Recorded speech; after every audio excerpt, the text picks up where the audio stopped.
warahmatullahi wabarakatuh. Perkenalkan, kami dari kelompok 11. Kami akan mempresentasikan mengenai guru model konkuren dan model konsekutif dalam menghasilkan guru profesional serta menganalisis guru Indonesia dan negara lain. Baik, perkenalkan, nama saya Intan Anzila, NPM 182122039. Saya sebagai moderator sekaligus pemateri ketiga. Selanjutnya ada dua rekan saya, yaitu Hendriana sebagai pemateri kedua dan Aryan Kuswanto Ridwan sebagai pemateri pertama. Baik, langsung saja ke pemateri pertama, yaitu Aryan. Saya persilakan. Assalamualaikum warahmatullahi wabarakatuh. Terima kasih Intan atas waktunya.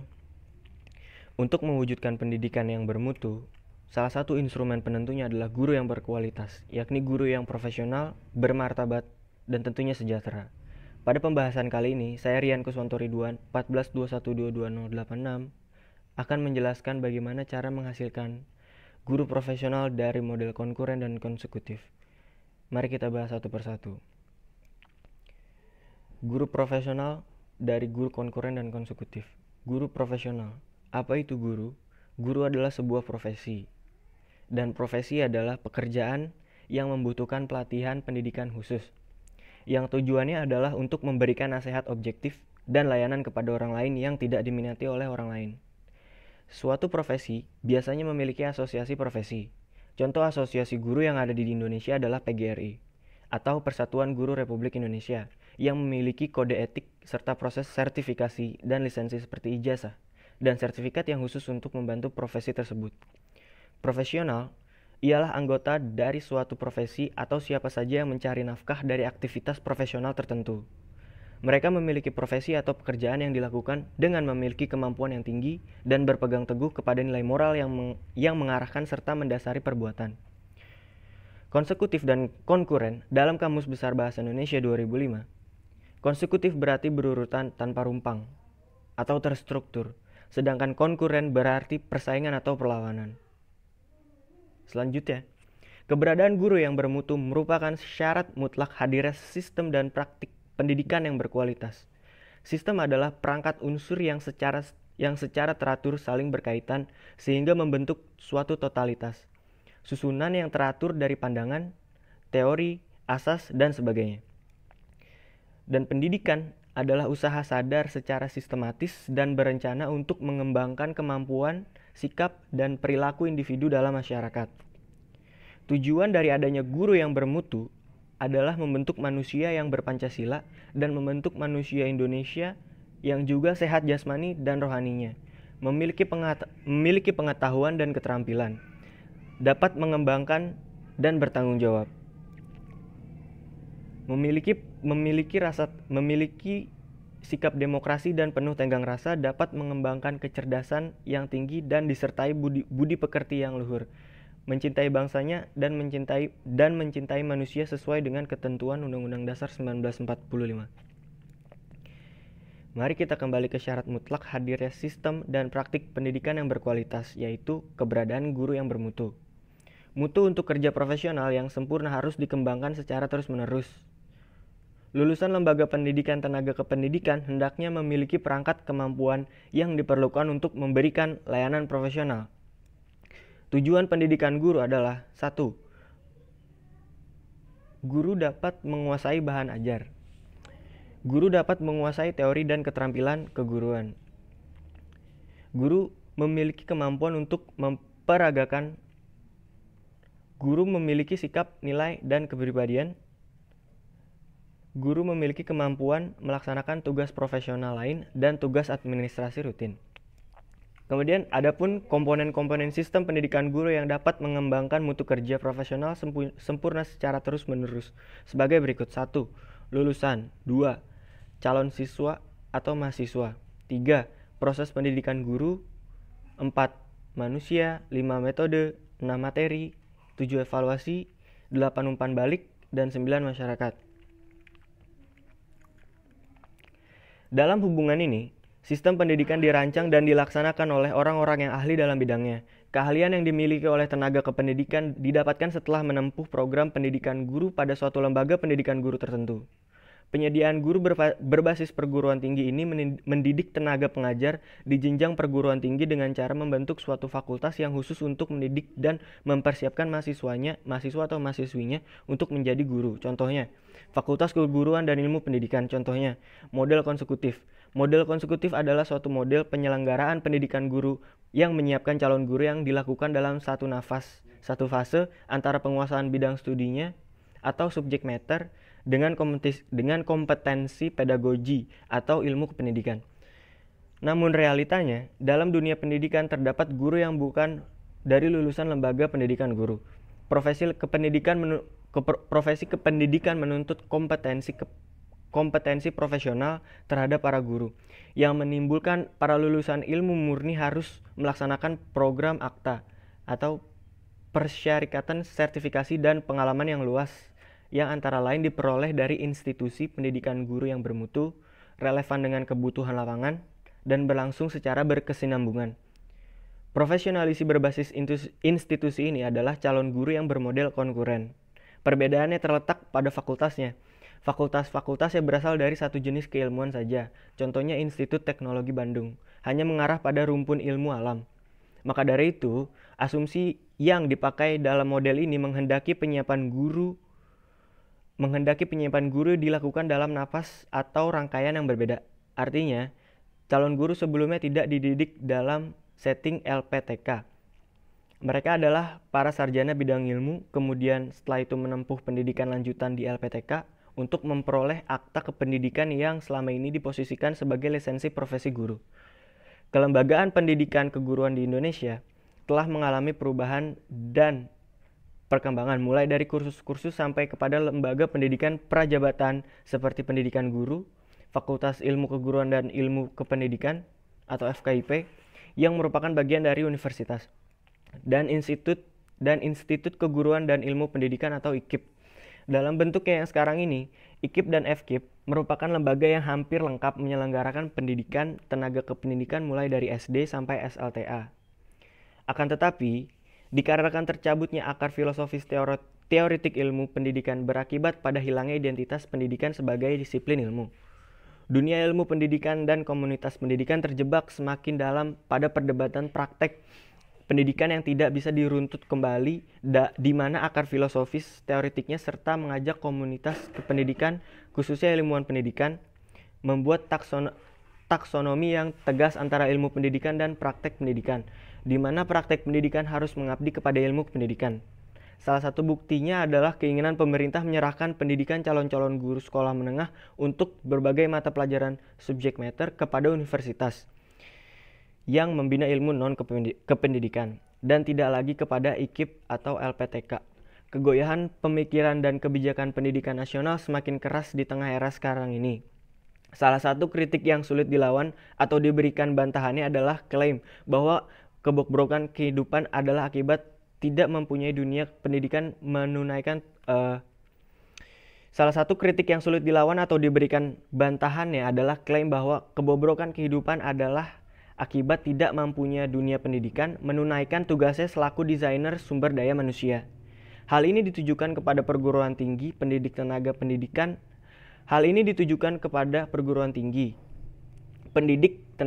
pendidikan adalah tidak berkualitasnya guru yang dihasilkan dengan indikator tidak dikuasainya materi belajar dan metode pembelajaran yang edukatif di sekolah-sekolah.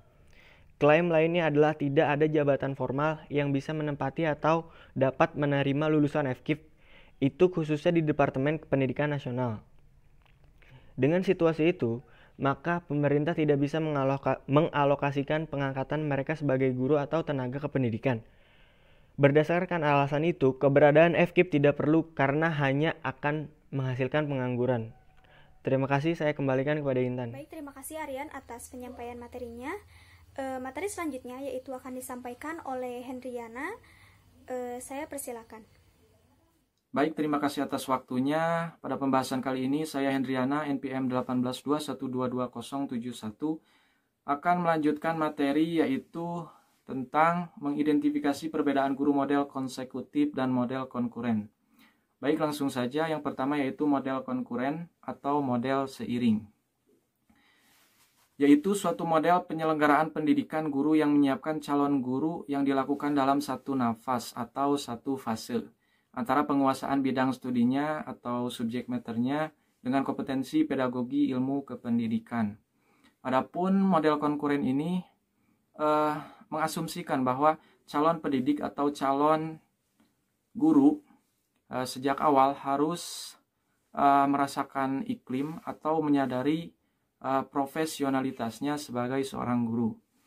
Baik, yang kedua yaitu model konsekutif atau model berlapis, yaitu menghendaki sarjana terlebih dahulu di bidangnya, kemudian mengikuti pendidikan akta kependidikan sebagai sertifikasi profesi kependidikan. Jadi model konsekutif ini terbagi ke dalam dua tahap. Yang pertama, sarjana terlebih dahulu, kemudian mengikuti pendidikan akta kependidikan sebagai sertifikasi profesi. Baik, untuk kelebihan dari kedua model guru ini, yang pertama, guru model konkuren lebih menguasai ilmu pendidikan daripada guru konsekutif.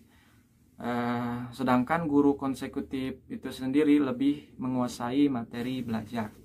Adapun kelemahan dari kedua guru tersebut, yang pertama, guru konkuren tidak menguasai materi belajar karena hanya belajar sebagian dari disiplin ilmu yang harus diajarkannya di sekolah. Sedangkan guru konsekutif tidak menguasai ilmu pendidikan karena mereka hanya belajar ilmu murninya saja. Adapun untuk peluang kedua model tersebut, yang pertama untuk guru konkuren mempunyai peluang untuk menjadi guru profesional. Dan untuk para lulusan dari ilmu murni mempunyai peluang untuk menjadi guru dengan syarat melalui pendidikan strata terlebih dahulu. Dan untuk ancaman dari guru konkuren dan konsekutif itu sendiri, yang pertama adalah guru konkuren terancam menjadi pengangguran karena lahan pekerjaannya diambil alih oleh guru konsekutif. Dan yang pastinya guru konsekutif itu sendiri akan banyak bersaing dengan guru konkuren. Baik, materi selanjutnya yaitu menganalisis profesionalisme guru di Indonesia dan apa-apa saja yang harus diperhatikan oleh calon guru atau calon pendidik. Undang-Undang Sistem Pendidikan Nasional Nomor 20 Tahun 2003 menyatakan bahwa tiap warga negara berhak atas pelayanan pendidikan yang bermutu. Dalam mendukung pernyataan tersebut, dalam mencapai tujuan tersebut, maka pemerintah Indonesia menetapkan standar kualifikasi akademik dan kompetensi guru sebagaimana ditetapkan dalam Peraturan Menteri Pendidikan Nasional Nomor 16 Tahun 2007 yang meliputi 4 kompetensi utama seorang guru, yaitu yang pertama, kompetensi pedagogik. Yang kedua, kompetensi kepribadian. Yang ketiga, kompetensi sosial. Dan yang terakhir yaitu kompetensi profesional. Baik, kita akan membahas yang pertama terlebih dahulu, yaitu kompetensi pedagogik. Meliputi 10 kompetensi inti. Yang pertama adalah penguasaan karakteristik siswa yang meliputi aspek fisik, moral, kultural, emosional, dan intelektual. Dalam kata lain, seorang guru harus terlebih dahulu memahami siswanya. Yang kedua yaitu menguasai teori belajar dan prinsip-prinsip pembelajaran termasuk landasan pendidikan. Yang ketiga yaitu mengembangkan kurikulum, menyelenggarakan kegiatan pengembangan yang mendidik, memanfaatkan teknologi informasi. Ya, sudah jelas sekali ya, kita hidup di era teknologi yang sangat pesat, maka sudah sewajarnya termasuk seorang guru harus menguasai hal ini. Yang selanjutnya yaitu memfasilitasi pengembangan potensi peserta didik, berkomunikasi secara efektif, empatik, dan santun. Kemudian menyelenggarakan penilaian dan evaluasi proses dan hasil belajar. Setelah menyelenggarakan, kemudian memanfaatkan hasil penilaian dan evaluasi tersebut untuk kepentingan pembelajaran. Kemudian yang terakhir, yang ke-10 yaitu melakukan tindakan reflektif atau meningkatkan kualitas pembelajaran. Dan yang kompetensi yang nomor 2 yaitu kompetensi kepribadian. Meliputi 5 kompetensi inti. Yang pertama yaitu bertindak sesuai dengan norma agama, hukum, sosial, dan budaya Indonesia. Nomor 2 yaitu penampilan diri sebagai pribadi yang jujur, berakhlak mulia, dan menjadi teladan bagi peserta didik dan masyarakat. Yang selanjutnya yaitu menampilkan diri sebagai pribadi yang mantap, yang stabil, dewasa, arif, dan berwibawa. Nomor 4, menunjukkan etos kerja, tanggung jawab yang tinggi, rasa bangga menjadi guru pastinya, dan rasa percaya diri. Dan yang terakhir, yang nomor 5 yaitu menjunjung tinggi kode etik profesi guru. Selanjutnya yaitu kompetensi sosial. Terbagi menjadi 4 kompetensi inti. Yang pertama yaitu bersikap inklusif, bertindak objektif, dan tidak diskriminatif ya. Yang nomor 2 yaitu berkomunikasi secara efektif, empatik, dan santun dengan sesama pendidik atau tenaga kependidikan, orang tua, dan tentunya masyarakat. Selanjutnya itu beradaptasi di tempat bertugas di seluruh wilayah Indonesia yang pastinya memiliki keragaman sosial budaya. Jadi seorang guru itu harus pandai beradaptasi dengan lingkungannya ya, di mana dia ditempatkan. Nomor 4 yaitu berkomunikasi dengan komunitas profesi sendiri dan profesi lain secara lisan dan tulisan atau bentuk lain. Adapun yang terakhir yaitu kompetensi profesional, meliputi 5 kompetensi inti, yaitu yang pertama menguasai materi, struktur, konsep, dan pola pikir keilmuan yang mendukung mata pelajaran yang diampu. Yang nomor 2 menguasai standar kompetensi dan kompetensi dasar mata pelajaran yang diampu atau bidang pengembangannya.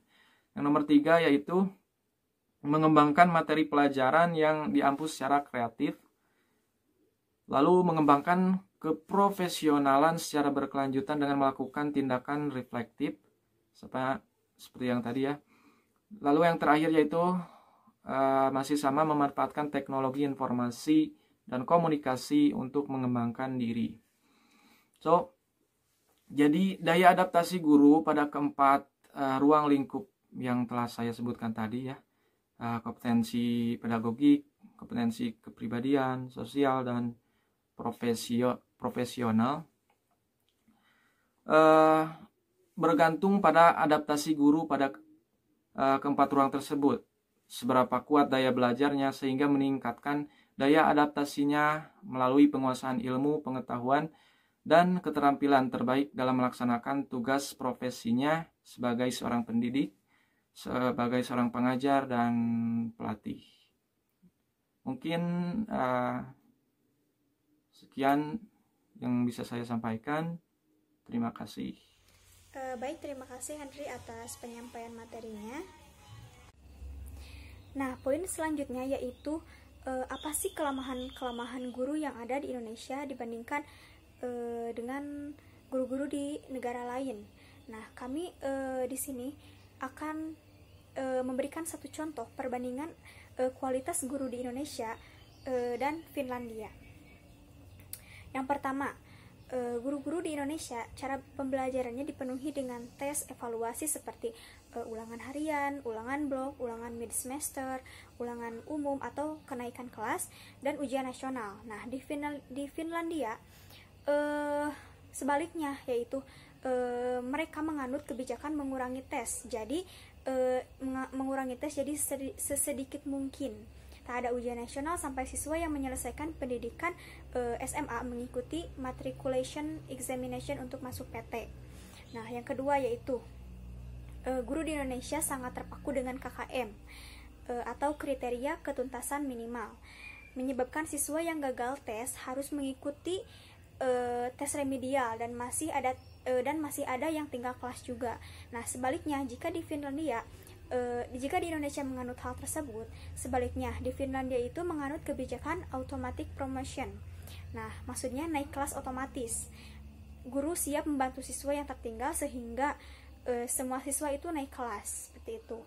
Contoh selanjutnya yaitu pemberian tugas, pekerjaan rumah atau PR oleh guru di Indonesia dianggap penting untuk mendisiplinkan siswa rajin belajar.